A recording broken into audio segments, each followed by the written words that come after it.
al aire. Ok.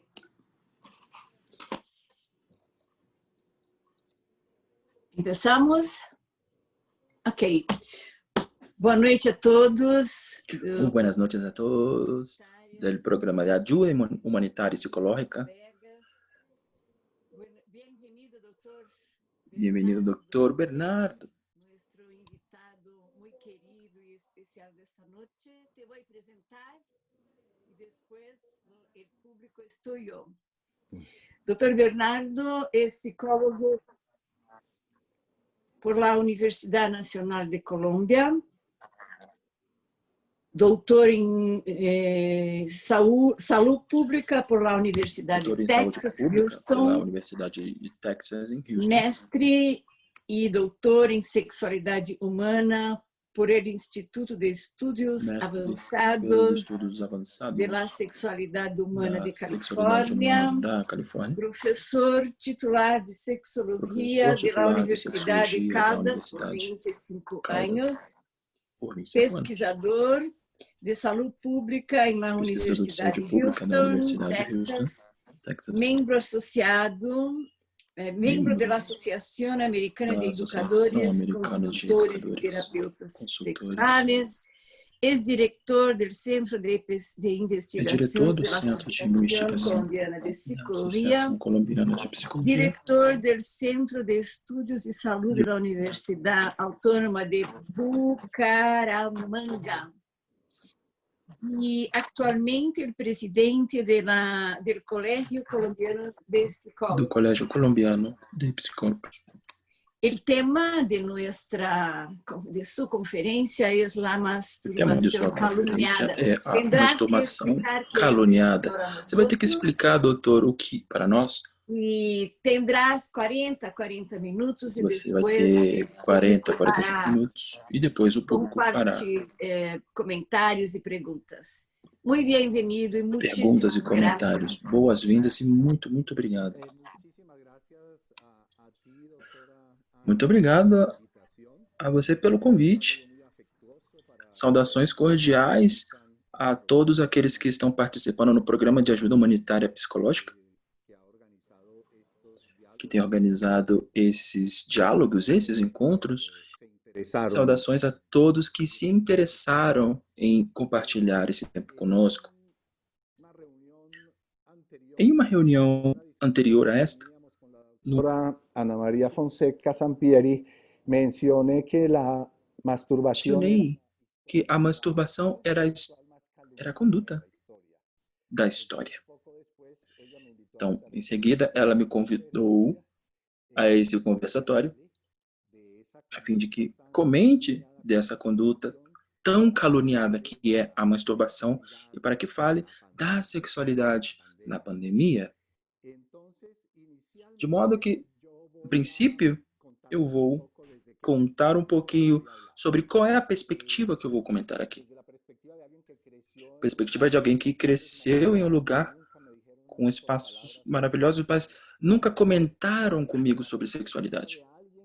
Desde o olhar de alguém que estudou no ensino fundamental com jesuítas e um dia nos reuniram a todos aqueles que tínhamos 14 anos de idade na biblioteca e um padre misterioso que nós não conhecíamos nos deu uma conferência sobre o tratado sobre o nanismo. Porque se dizia se nós masturbávamos, perdíamos fósforo, ferro na ejaculação e que a conduta masturbatória ia degenerar o nosso sistema nervoso, perdendo a nossa inteligência. Então, essa foi a orientação que nos deram sobre essa conduta. Essa foi a primeira vez que eu escutei de forma sistemática a calúnia da masturbação. E depois, estudando psicologia na Universidade Nacional, eu descobri os livros de Albert Ellis, sobretudo um que se chama Sexualidade Sem Culpa, onde foi a primeira vez que eu li que a masturbação não só era normal, mas saudável e benéfica. Entretanto, ele chamava a atenção de que ainda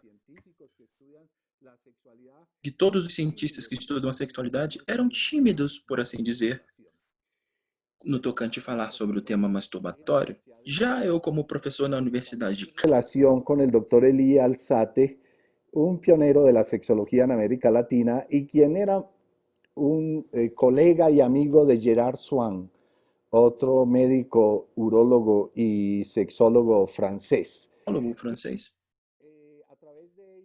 ele, através, me introduziu à visão de que a sexualidade tinha uma função reprodutiva, mas que a principal função é a função prazerosa e erótica. E desde esse ponto de vista é que eu vou analisar a masturbação. Porque quando você dá atenção ao prazer sobre a reprodução, encontra-se o que se via como algo anormal. Por exemplo, a homossexualidade não está orientada à reprodução da espécie. Se você observa desde essa perspectiva, considera-se pecaminosa. A masturbação igual. Tenho muita admiração pelo Dr. Freud, Sigmund Freud, sobretudo porque ele demonstrou que a repressão sexual conduz à neurose, mas ao invés de dar uma saída e abordar a necessidade de satisfazer essas necessidades sexuais, essas necessidades eróticas, o que propôs foi a sublimação, orientar a outro objetivo que não seja o erótico. E essa é uma falsa saída. Tive a oportunidade de estudar com Pomodoro em São Francisco, que foi membro do grupo de Alfred, e ele me ensinou que é necessário partir da realidade da vida sexual das pessoas e que quando você observa essa realidade, as pessoas se masturbam. E quando você vê essa realidade, as mulheres que não se masturbam têm problemas para chegar ao orgasmo. Ou seja, que a masturbação é muito importante tanto para os homens quanto para as mulheres em todas as etapas da vida. E depois eu vivi em São Francisco no final da década de 80, começo da década de 90, durante a pandemia do HIV e da AIDS. Me permitiu aprender como as pandemias afetam a sexualidade, como que uma pandemia modifica os padrões de comportamento sexual e como a ideologia e a economia de mercado agem e se projetam sobre a vida sexual de uma forma contraditória. Porque não é outra coisa do que contraditório o fato de que quando se observa uma pandemia de um vírus como o do HIV, transmitido sexualmente, a única prévia é falar das tendências sexuais por grupos de la sociedad, cuando lo que en la realidad veíamos es que las personas infectadas no dejaban de tener actividad sexual con aquellas parejas con quienes habían compartido su vida por algún tiempo. Y no importaba que la pareja fuera discordante, es decir, que uno tuviera el virus y el otro no. Y también vi cómo cambiaron patrones de comportamiento que antes no se conocían, como el hecho de que personas homosexuales teniendo actividad sexual homosexual, hombres utilizaran condones. Algo que se utilizaba era para la anticoncepción. Y durante esa época aprendí también que la masturbación era una alternativa como lo que se llamó en ese entonces y hasta ahora el sexo seguro. Y finalmente, desde la salud pública y la epidemiología social y la salud sexual, aprendí que la sexualidad siempre está determinada económicamente, políticamente, y que eso afecta el comportamiento de las personas. Entonces, la charla la voy a dividir en dos partes principales. Una sobre la erotofobia y la masturbación, reflejada en la condena de la masturbación, en la persecución a la masturbación, en la represión sexual. Y la otra parte es sobre la sexualidad en la pandemia que estamos viviendo y cómo en esta pandemia la masturbación juega un papel importante. ¿Qué es la masturbación? Pues todos la conocemos, pero mencionemos rápidamente. No es onanismo, porque el pecado de Onán fue el coitus interruptus y no la masturbación. La masturbación hace parte del repertorio conductual de especies animales diferentes al Homo sapiens, es Entes decir, ao Homo sapiens. Na escala filogenética, importantísimo. En sentido estricto, dice Alzate, la autoestimulación manual o instrumental de los órganos sexuales de las zonas erógenas con el fin de lograr el orgasmo. En sentido amplio, pues se puede aceptar que es la estimulación de esas zonas erógenas de una persona a otra, aunque eso propiamente es una actividad heterosexual u homosexual. Sexológicamente, la masturbación es una actividad que hace parte o debe hacer parte del ejercicio consciente de la función erótica. Es una conducta que está motivada por el deseo sexual que existe en todos nosotros, especialmente a partir de la pubertad y de la adolescencia. En la masturbación, la fase relacional de la función erótica, o sea, la búsqueda de pareja, generalmente no está presente, salvo en las fantasías o en lo que dijimos de la masturbación mutua. Y la masturbación permite controlar y guiar la estimulación y el nivel de excitación por la persona que se masturba. Y por eso es maravillosa en el sentido que permite llegar fácilmente al orgasmo. Hay dos fuentes de donde se originaron históricamente todas las calumnias a que se ha visto sometida la conducta masturbatoria. La primera se dio con Agustín de Hipona, con San Agustín en el siglo IV, ¿sí? Quien planteó que la masturbación y toda la sexualidad diferente al coito heterosexual dentro del matrimonio orientado a la procreación es un pecado, es una conducta antinatural, porque para él lo natural es la procreación. Pero lo interesante y lo que no sabemos es que los primeros cristianos no eran erotófobos, ni se oponían al placer sexual, ni a la masturbación. Los primeros cristianos podían ser misóginos, pero no eran erotófobos. Y como pueblo se resistían a ser sometidos por el Imperio Romano. Pero en ese mismo siglo IV, el emperador Constantino se convirtió al cristianismo. Y luego que lo sucedió el emperador Teodosio, con él se consolidó el cristianismo como religión oficial del imperio. Y se consolidó la asimilación de los pueblos cristianos a ese imperio romano que antes los perseguía.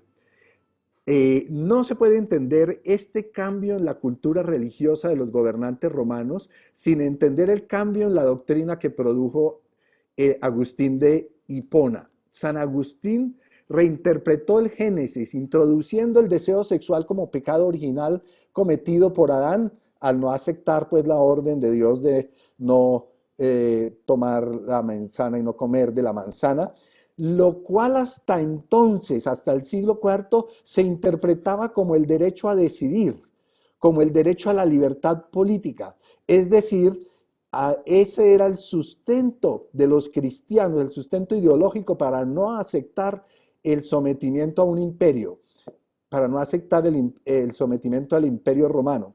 Ahora, al nacer toda persona con el pecado, ese pecado original que no es otra cosa que el deseo sexual que según San Agustín se transmite hereditariamente en el propio acto sexual de la concepción, ya el derecho a ejercer la libertad no fue posible. Cambió la interpretación, cambió la ideología. Ahora el objetivo de la vida no era mantener esa independencia, era redimir la culpa del pecado original. El imperio O Império Romano, desde então, estabeleceu uma aliança com a hierarquia da igreja. E assim foi possível submeter-se. A outra fonte de todas as calúnias à masturbação, eu estou pegando apenas os exemplos mais relevantes, foi o médico francês Tissot, no século XVIII. Masturbación era un pecado, sino que era una enfermedad, que era una conducta que produce degeneramiento físico y mental. Y a partir de ahí se desarrolló la leyenda negra sobre la masturbación. En este tratado sobre el onanismo de Tissot, se describe cómo la masturbación produce acné, locura, la muerte, disfunción eréctil y hasta la tuberculosis. Este proceso de medicalización del pecado se completó en el siglo XIX. Hubo dos libros publicados por dos autores diferentes, pero titulados de la misma manera, Psicopatía Sexualis. El primero, en 1843, escrito por Henry Kant, que rebautizó los llamados pecados de la carne como enfermedades mentales. Y el segundo libro, publicado con el mismo nombre, Psicopatía Sexualis, he dicho, fue escrito por el psiquiatra Krafft-Ebing en 1886, fue el año de publicación, y documentó con casos que presentaban bizarras conductas sexuales lo que dominó las enfermedades sexuales de la mente. Y posterior a Krafft-Ebing, e incluso a la vez que Krafft-Ebing, apareció Freud. Y su planteamiento de que la masturbación en el adulto no es normal, que es un acto de inmadurez o que es una fijación en un estado anterior del desarrollo psicosexual, y es una fijación o una inmadurez que puede conducir a una neurosis. Y insistió en que si la mujer no hacía la transición de percibir y encontrar el placer sexual del clítoris a la vagina, esa mujer también no tendría un desarrollo sexual normal y podría generar muchas neurosis. Y esto porque Freud... Isso porque o Freud adotou o ponto de vista de Santo Agostinho, onde ele era judeu, de tradução judaico-cristã, onde a única conduta sexual normal é o coito heterossexual com fins reprodutivos. Esse estigma e esse sentimento de culpa que se produz como pecado o como enfermedad persisten hasta hoy, aunque la investigación científica ha dejado absolutamente claro que la masturbación no representa ningún riesgo para la salud física ni mental, y que por el contrario contribuye al bienestar físico y especialmente a reducir los estados de ansiedad y de estrés, y a reencontrar a la persona con sus estados más saludables. Hay dos teorías sobre la represión sexual fundamentales. Una dice que el origen de la repressão sexual. A origem da repressão sexual, a erotofobia presente em nossa civilização, é um claro produto da moral cética cristã. Esse é um ponto de vista del Dr. Gerard Swan. Ellos entienden que la sociedad burguesa se beneficia de la erotofobia del cristianismo y que por eso la sociedad capitalista la ha reforzado y estimulado, porque le conviene económica y social y políticamente, pero que los orígenes están en el pensamiento religioso que condena y culpabiliza a la masturbación. El otro punto de vista es de Jos van Ussel, un pensador alemán, quien dice que aunque San Agustín hubiera planteado lo que ya hemos descrito aquí, la sociedad cristiana medieval era de doble moral. Aceptaba el discurso antisexual al tiempo que las prácticas eróticas en la vida diaria no eran ningún problema. Eh, y, y que fue solo con el surgimiento de la producción capitalista que el síndrome antisexual de las sociedades judeocristianas tomó fuerza como un elemento o como una dimensión fundamental de la represión de la vida sexual. Y que esto se origina pues entonces en el tipo de relaciones humanas que caracterizan a la burguesía y a las clases trabajadoras, ¿sí?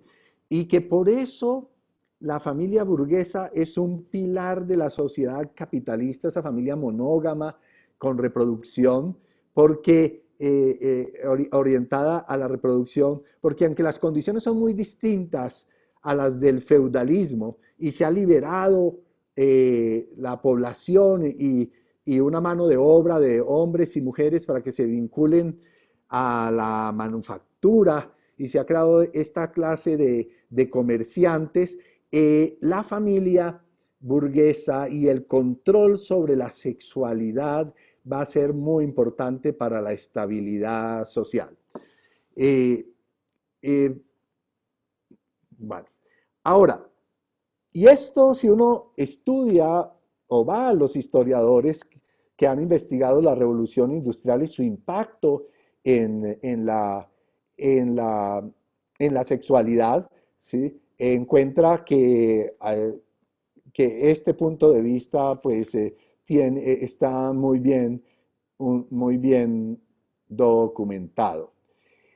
Ahora, con el desarrollo del capitalismo y el desarrollo del capital financiero y de un nuevo tipo de imperios, por ejemplo el imperio británico, se profundizan estas formas de control ideológico y político sobre la conducta sexual de la población. No ha habido época más mojigata, no ha habido época de más doble moral que la de la reina Victoria entre finales del siglo XIX y comienzos del siglo XX, donde la masturbación, la homosexualidad eran también condenadas y el erotismo femenino era considerado una patología, pero donde al mismo tiempo las mujeres se clasificaban entre prostitutas y esposas, unas para la reproducción y otras para el placer. Y en esta época es que Freud desarrolla sus estudios sobre la histeria, donde concluye que la represión sexual provocaba neurosis.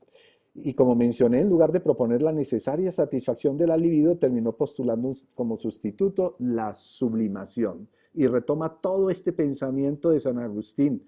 Y incluso cuando San Agustín en las Confesiones dice en alguna parte, hasta dónde estará el demonio y el pecado original, hasta dónde se nacerá con ese pecado del deseo, que lo primero que hace un recién nacido es abalanzarse con deseo sexual hacia los pechos de su madre. Y a partir de eso podemos interpretar la fase oral y este tipo de análisis que hace Freud. Stanley Hall, el psicólogo que definió la adolescencia, retomó el concepto freudiano de sublimación, pero lo utilizó para negarle el derecho a la masturbación y al placer sexual a los adolescentes. No hay periodo del desarrollo donde el deseo sexual sea más intenso y donde la masturbación sea más frecuente que en la sexualidad de hombres y cada vez más en los últimos tiempos también de las jóvenes adolescentes. Pero según Stanley Hall, lo que hay es que sublimar, los jóvenes deben hacer eso para que se entreguen a la producción en las fábricas o acompañar los ejércitos en las conquistas del nuevo imperio. Bueno, podríamos seguir hablando de todo esto, simplemente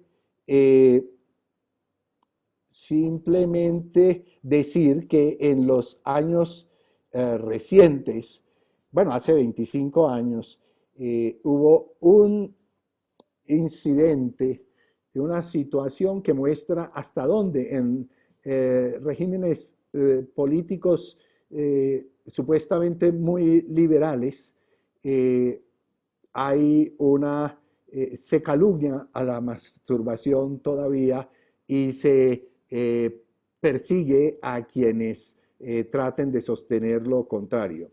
En ese año, the Surgeon General en los Estados Unidos, la doctora Jocelyn Elders, contestó una pregunta en una entrevista en las Naciones Unidas donde le preguntaron que si debía darse educación sexual a los jóvenes en los colegios y escuelas y que si esa educación debería incluir la masturbación. Y ella contestó positivamente. Pues bien, el presidente Bill Clinton la despidió por haber expresado de su posición, por haber expresado una posición favorable a la masturbación.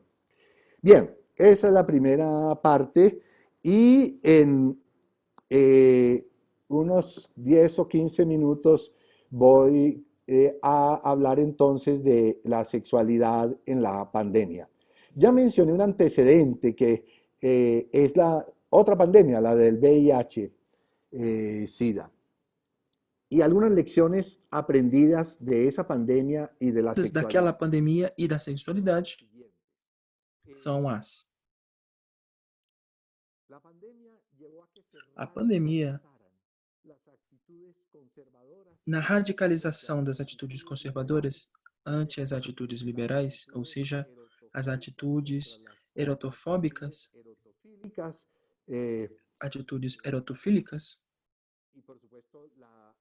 e obviamente a masturbação está presente nessa controvérsia. Hoje, na maioria dos países, é o caso da Colômbia, nós estamos divididos em dois lados. Um lado conservador que se opõe que propone que la abstinencia únicamente es lo que se debe proponer hasta el matrimonio.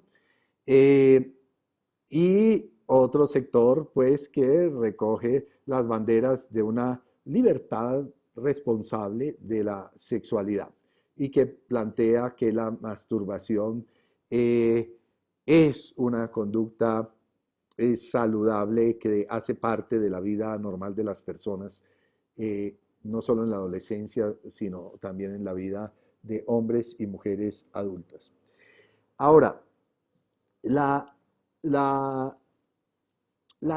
la pandemia del VIH hubo cambios, como ya mencioné, en los comportamientos sexuales de la comunidad gay, porque era uno de los sectores pues, más directamente afectados por la pandemia.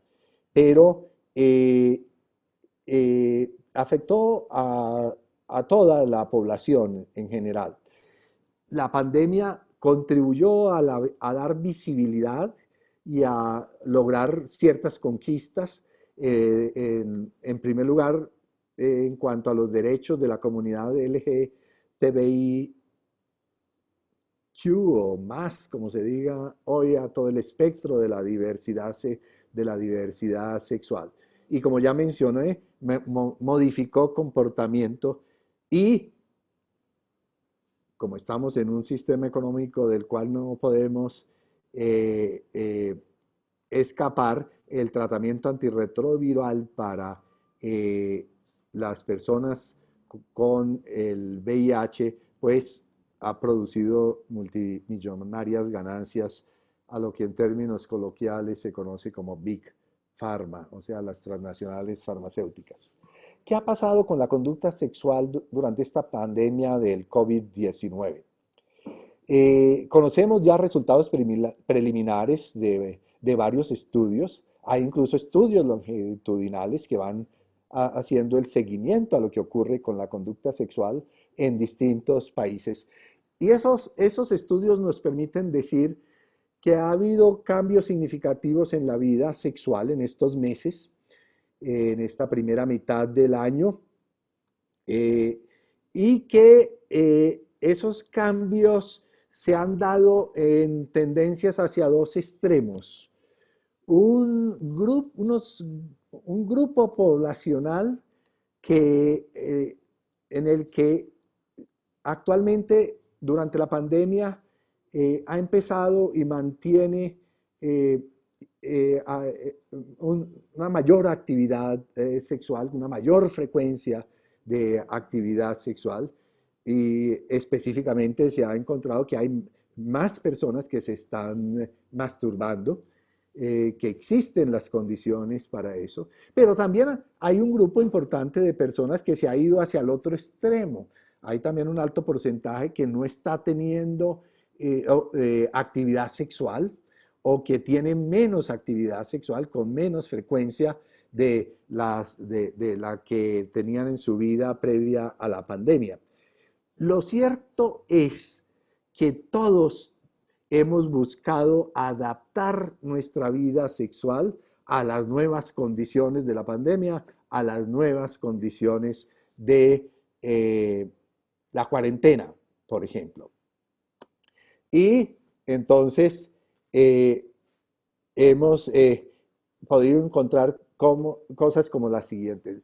Era sabido desde antes que un exceso de ansiedad y altos niveles de estrés pueden llevar a que se bloquee el deseo sexual, y a que personas que tenían un nivel de deseo alto, si se han preocupado, si han presentado angustia, nerviosismo, depresión, pues su deseo haya disminuido o se haya bloqueado.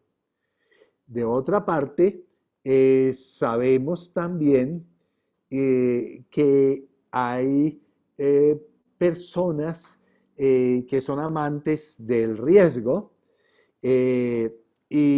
y que ese riesgo aumenta en ellas el deseo sexual y la conducta sexual.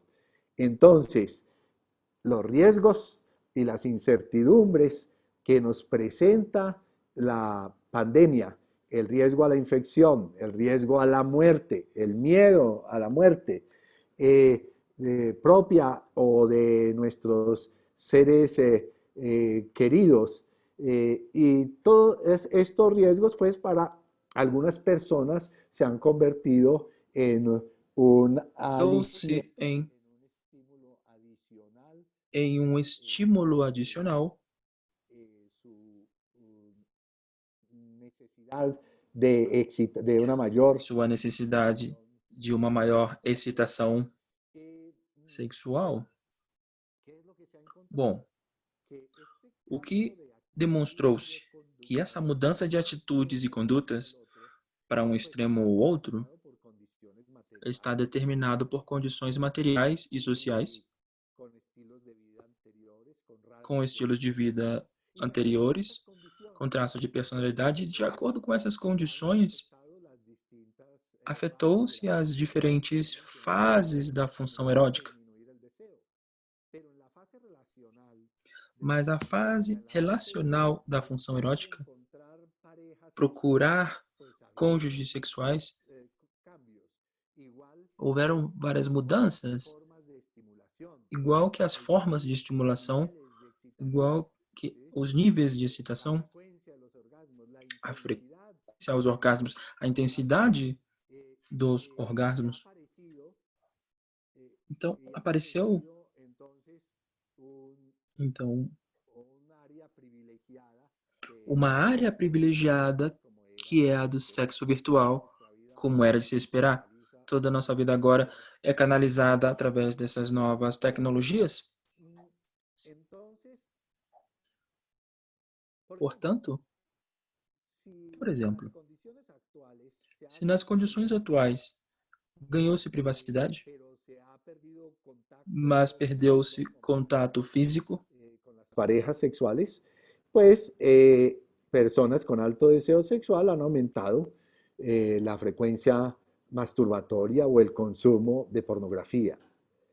De hecho, en algunos mensajes de prevención, como el de la policía de Nueva York, para poner un ejemplo, que es el que me acuerdo en este momento, la recomendación es esa, ¿sí?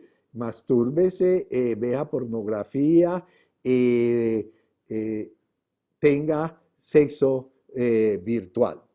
Ahora, ¿qué ha pasado con las condiciones? Por ejemplo, parejas aparentemente monógamas, pero que tenían relaciones secundarias, ¿sí?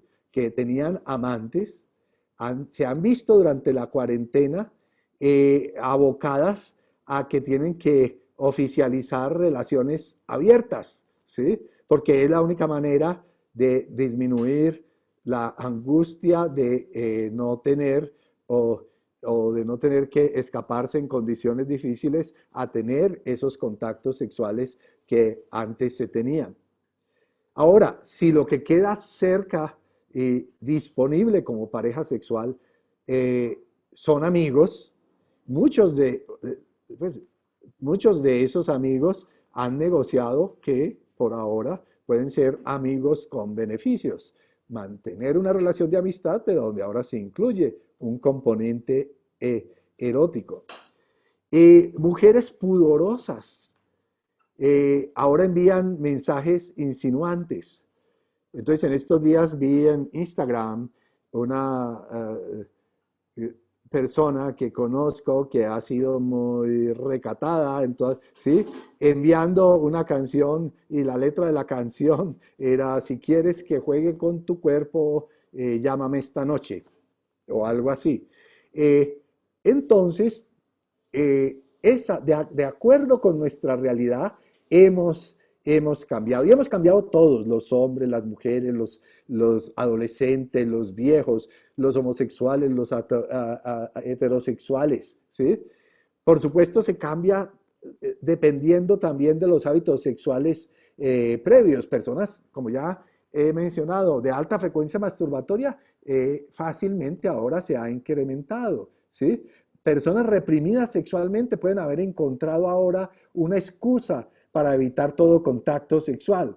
para evitar Personas todo contato sexual, excitables, pessoas facilmente excitáveis, incluso las emociones as emoções, inclusive as emoções irritabilidad o de irritabilidade ou de acompañan medo las cuarentenas y que demás, acompanha as quarentenas, a esa excitación sexual propiamente dicha.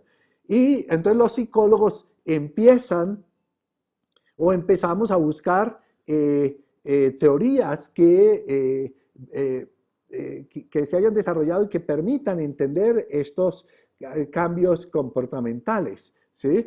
Entonces, por ejemplo, la teoría del control dual de la respuesta sexual de Bancroft, un anterior director del Instituto 15 y un gran sexólogo médico y sexólogo inglés, ¿sí? Que plantea que todos tenemos, digamos, como, y la manera como se ha hecho coloquial la teoría, porque no hay tiempo para expresarla de otra manera, es que todas las personas tenemos un acelerador y un freno, ¿sí? Y hay personas que por distintas circunstancias viven con el acelerador presionado un poco y entonces ese deseo sexual son personas que Eliel Sate las e llamaba são de pessoas que eram chamadas de alta cilindragem sexual. Então, facilmente vão aumentar seu comportamento, a frequência de seu comportamento sexual, procurando novas oportunidades, enquanto que, sempre por diferentes circunstâncias, têm o pé no freio, podem ou frear de forma brusca, ou tirar o pé do freio. As pessoas coibidas agora sexualmente estão em um mau momento.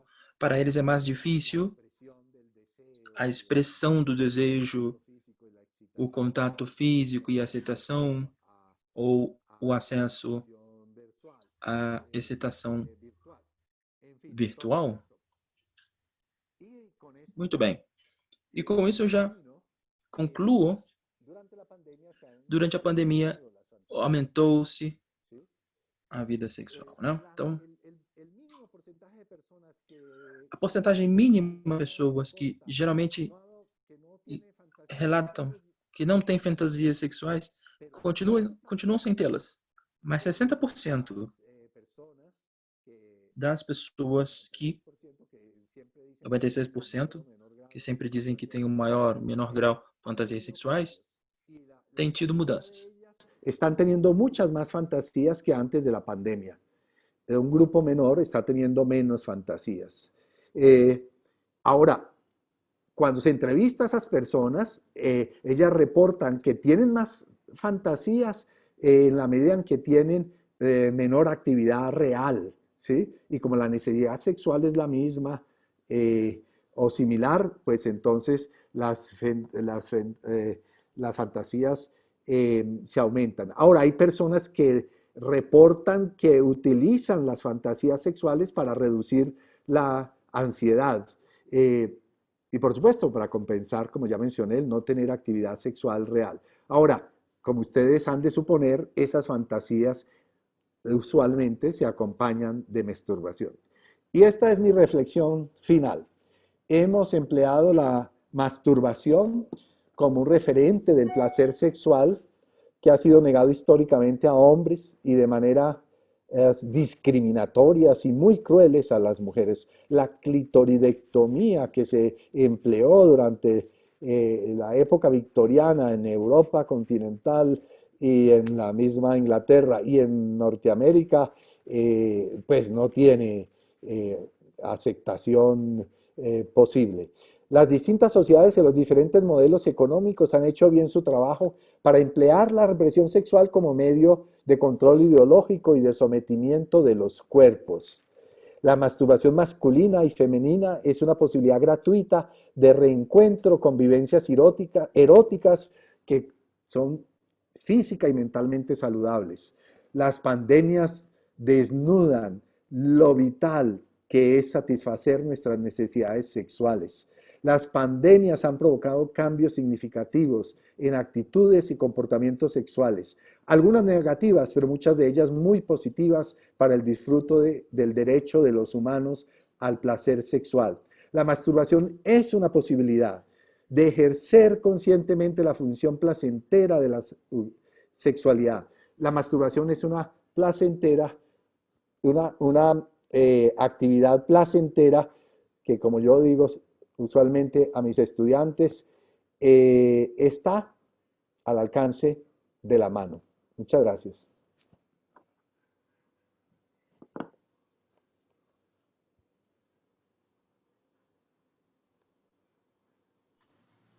Muy bien, Bernardo. Ahora vamos a escuchar a las personas que quieren preguntar o hablar con el doctor Bernardo. Es solo accionar el micrófono y hablar con él. En cuanto se preparan, yo quiero te hacer... Sí, ¿quién quiere? Las personas deben levantar la mano.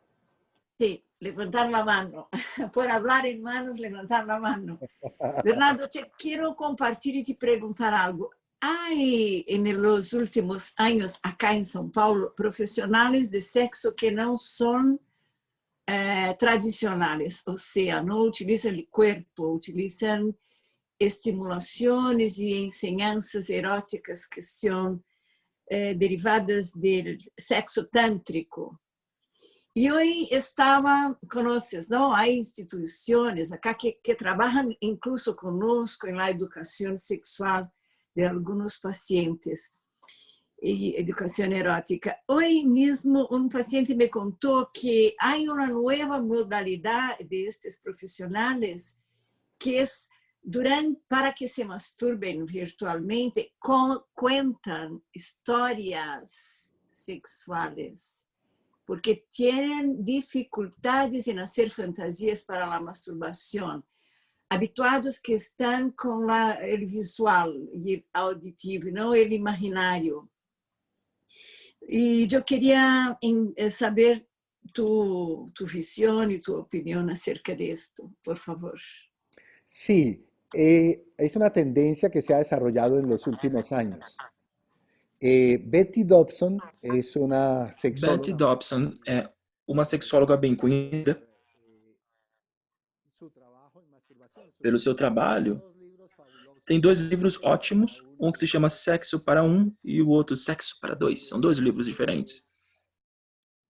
Y ella E ela ha promovido promoveu la meditación a masturbatoria. meditação masturbatória. Ella hacía meditación trascendental Ela fazia meditação transcendental de su como vida parte cotidiana, pero independiente. de sua vida cotidiana, mas independente de suas práticas masturbatórias. Mas algum dia Se le ocurrió hacer meditación eh, durante, teve a ideia de fazer meditação durante y entonces o ato e eureka! desarrolló, comprendió pues un nuevo nivel. Con eso refuerzo pues lo que tú acabas de plantear. Sí. Ok. Jota, tú vas a coordinar, entonces, ¿quién levanta las manos para hablar con Bernardo, por favor? También pueden hacerlo a través del chat.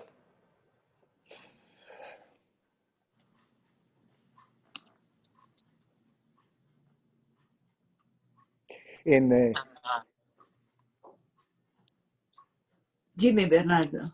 Sí, mientras alguien pregunta, que siempre me fascina cuando hablo contigo de toda la experiencia en tu consulta, cómo puede servir para educar sexualmente y para estar uno al día con las vivencias que se está teniendo. Estoy recordando que en nuestra última conversación sobre sexualidad adolescente hacías una, o en tu charla sobre la sexualidad en la pandemia contabas de los adolescentes en Sao Paulo que se escapan Sí.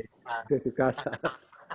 Y con el problema de que van a buscar a medianoche, pero sexo casual, ¿sí? Sí, sí. Ante la necesidad y la urgencia, digamos así. Sí. Ok. ¿Quién más gustaría hablar o preguntar al doctor Bernardo? Hay felicitaciones, pero no hay preguntas.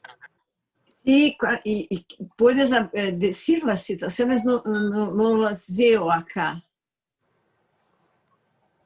Aplausos y felicitaciones.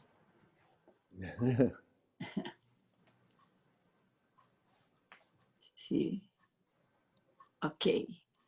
Si no,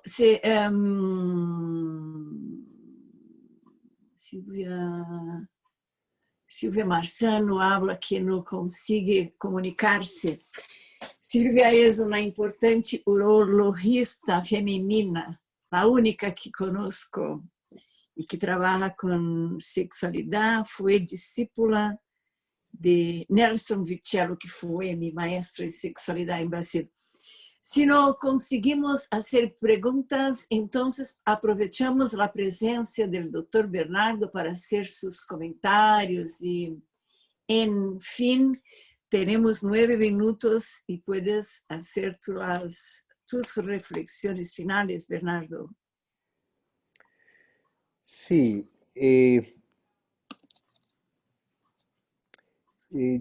Yo creo que la pandemia es una oportunidad en muchos sentidos para todos nosotros. Tiene ese aspecto doloroso. Por ejemplo, en Colombia en este momento van ya 16.000 fallecimientos. Entonces uno piensa en los familiares, en los amigos, en los vecinos de esos 16.000 personas que han muerto y uno dice, deben estar pasando un momento muy doloroso. Superar el duelo en estas condiciones es muy difícil, ¿sí? Pero aún así la, la salud mental que debemos buscar nos tiene que llevar a buscar los aspectos positivos en todas en todas las áreas, ¿no? Entonces, no es incompatible que tengamos empatía con las personas que están sufriendo y que al mismo tiempo dediquemos unos minutos para hablar de algo que es tan importante también en la vida como es el placer sexual. Sí, verdad. Ok.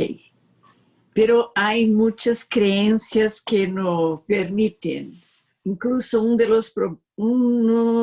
los problemas del duelo complicado es la recuperación de la vida sexual, como que no se puede ser feliz eróticamente si hay muertes, como una especie de negación de la muerte como siendo parte del proceso de la vida, como Ajá, erótico también, ¿verdad? claro. Sí, Sí, sí. muy buena observación. Ok, Bernardo, Terminar unos minutos antes no es un pecado, no lo dijo San no, Agustín. no, no. Alguna persona está preguntando, hablando, muchas mujeres dicen que no se masturban porque no saben cómo hacerlo. Y ahora sí, Bernardo, vas a explicar cómo hacer masturbación femenina. Y al buscar en internet se presenta la misma forma. ¿Existe una regla o método? Muy buena pregunta, me gustó. Claro. Yo aquí soy muy amigo y fue mi profesora, más que amigo, fue mi profesora, Florence Thomas, que es una psicóloga francesa muy feminista. Y entonces cada vez que me hacen una pregunta como esta, yo tengo ese superego que me dice, Bernardo, usted, un hombre, no puede hablar de la masturbación femenina. Entonces, superando ese, esa, ¿qué puedo decir yo? Todos sabemos que la zona erógena por excelencia en la mujer es el clítoris. Todos sabemos que hasta ahora es probable que se encuentre que el clítoris coadyuva a otras funciones, ¿sí? Inmunológicas. Es probable que se encuentre alguna cosa, pero lo cierto es que el clítoris es un órgano especializado en producir placer, ¿sí? Luego, la primera cosa que tiene que saber una mujer es que, aunque es posible masturbarse introduciendo los dedos o un dildo o un juguete sexual en la vagina, pero sobre todo si es una mujer inexperta en la masturbación, el primer paso es explorar, conocer el clítoris, ¿sí? Y estimular el clítoris. Hay, por ejemplo, Joseph Piccolo, un profesor Sí, norteamericano de nuestra generación, sí. y otras, tienen textos donde describen muy bien los pasos que deben seguir o que la experiencia ha encontrado que facilitan la exploración y, y la masturbación femenina, ¿sí? Lo, ¿Por qué la penetración? Bueno, hoy con las nuevas tecnologías en los vibradores, que son ya muy distintos pues a aquellos que se inventaron hace 100 años, con estos nuevos vibradores pues la estimulación de las paredes vaginales e incluso algunos tienen la doble función de estimular vaginalmente y clitoridiamente, pues la masturbación se facilita muchísimo. Entonces, un segundo punto es ese, es encontrar, pues, o utilizar un vibrador y hacer la masturbación instrumentalmente, ¿sí? Porque lo que sí sabemos es que la erogenicidad, es decir, la sensibilidad erótica de las paredes vaginales es mucho menor en la gran mayoría de las mujeres que la del clítoris, ¿sí? Y que por esa razón muchas más mujeres no llegan al orgasmo durante el coito vaginal que durante la masturbación o combinando la penetración con la presión sobre el clítoris o algún tipo de estimulación, ¿sí? Entonces, bueno, por ahí dejaría ahora por si quieren desarrollar la pregunta más o preguntar otra cosa. Quiero hacer un comentario que como es aún muy pobre la educación erótica, que por ejemplo esta es una oportunidad, ¿verdad?, de hacer una educación erótica sobre la masturbación y otras cosas más. Aún tenemos mucho a caminar, ¿verdad? Me parece, cuando se habla de sexualidad en términos de erotismo y de salud. Muy bien, y de autocuidados. Hacemos muchos trabajos con autocuidados y la masturbación es una posibilidad de autocuidado bien importante en todas las edades, porque hay mitos con relación a la masturbación, con relación a la edad. Niños y mayores no deben hacer masturbación, aún hoy se escucha eso. La masturbación es algo más para los jóvenes. Muy bien, Bernardo, estamos terminando. Quiero otra vez agradecer a ti, a vos, no sé por qué hablo a ti, a vos y al Colegio de Psicólogos de Colombia. Muchísimas gracias. Espero que tengamos otros cambios entre ustedes y nosotros. Muy, muy buena tu charla y tu conferencia, como siempre. Sabes cómo admiro a ti y a tu trabajo. Muchísimas gracias. Aplausos para ti. Y hasta a breve. ustedes. Y aquí queremos aprender de ese programa de ayuda humanitaria psicológica. Aquí hay alguna experiencia en esta psicología de emergencias y desastres, pero varios colegas ya me han expresado que quisieran conocer más lo que ustedes hacen. Sí, incluso uno de los pilares es la educación sexual para madres, maestros y adolescentes al mismo tiempo en escuelas públicas, que para la prevención del abuso sexual intrafamiliar, que es muy, muy frecuente acá y en todo el mundo, me parece, ¿no? Bernardo, un beso, un abrazo y hasta breve. Muchísimas gracias. Gracias también a Jota y Daniel por la colaboración en la conferencia. Chao. Buenas noches. Chao, chao. Gracias. Besos. Chao.